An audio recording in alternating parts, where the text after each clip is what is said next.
I've talked before about how I'm not a big fan of melatonin. I don't think kids that are neurotypical should be on melatonin for an extended period of time to try to get them more sleepy at bedtime. That doesn't mean, though, that there isn't anything that you can do to help raise your child's melatonin level at bedtime. And so I want to talk through 3 different strategies that I talk with parents about when they want their kid to naturally have higher melatonin levels, fall asleep more easily, and sleep better. So the first one is a carbohydrate-rich meal. And you have to stay with me because this gets a little biochemically.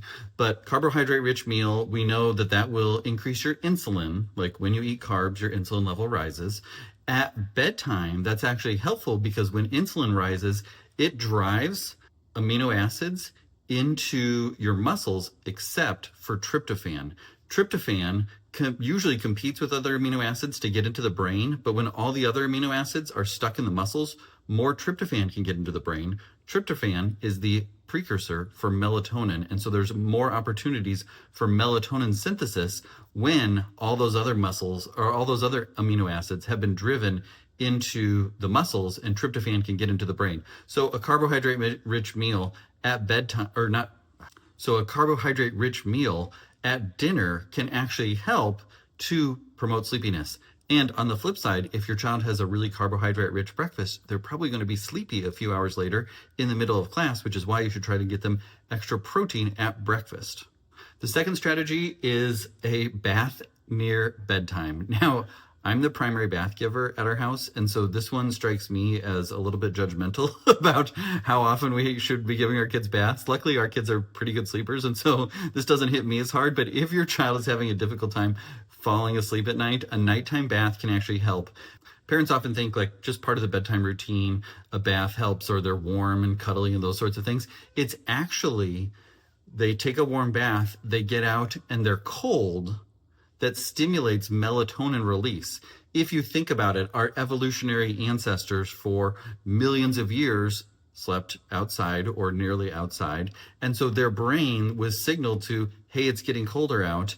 That must mean it's nearly bedtime. And as it gets darker and colder, my brain has been primed to release more melatonin. So nighttime bath can help to cause more melatonin release by that cooling actually after the warm bath.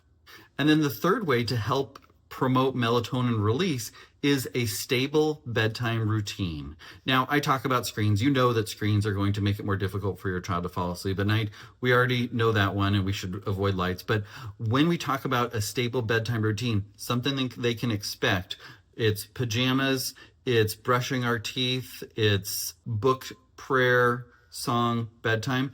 A stable routine actually helps because not only is it like calm and cuddly and connected and all those sorts of things, but at the physiologic neurotransmitter level, a consistent routine that they can expect lowers the sympathetic tone. The sympathetic is the fight or flight. A stable routine that we know what to expect increases parasympathetic tone, which causes more melatonin to be released. So the act of having a stable, consistent routine, whatever it might look like, a stable routine at bedtime actually helps to promote melatonin release. If we're running from place to place and it's like, brush your teeth and hop into bed, we don't have that coming down from the fight or flight of like getting into the house, rushing to get pajamas on, all of those sorts of things. We need a stable bedtime routine. It doesn't have to be long. It doesn't have to be hours and hours to get them ready for bed. You can do bath, you can do PJs, you can do brushing your teeth, you can do reading a story, you can do praying, you can do a quick song, night night. That is a stable routine that your child can expect. Helps to lower the sympathetic tone, increase the parasympathetic tone.